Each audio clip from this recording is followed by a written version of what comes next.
Welcome to day one of dirt. Antonio showed up about 6:30 this morning with his little digger here. He's got a big backhoe coming in a week to handle the big monster stuff. He thinks he can get most of it done with this guy though. So the first thing we did is oriented him to the site, where everything is, facilities, where the home's going to sit, where the retaining wall goes. And then he came down and tackled the corner.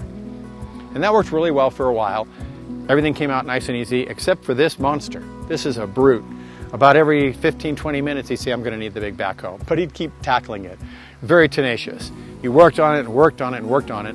And then Dan and Lindsay showed up. Dan and Lindsay are the EF block people. They're also project management for the first 2/3 of the project. And they brought a special guest with them.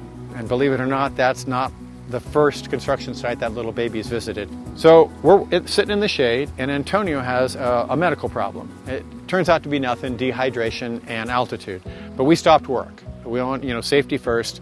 So we got him down to get some medical care. He's fine, and he'll be back at work in the morning. So day one had a little excitement. We made a lot of progress. We're going to find out in the morning if this guy can come out using this machine.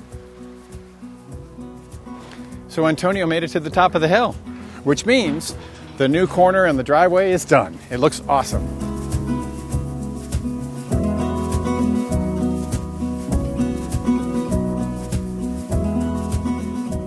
He's very excited about what he's finding up here. The soil is soft.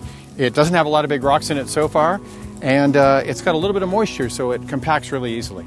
He's got his son helping him spray everything down so we don't create too much dust.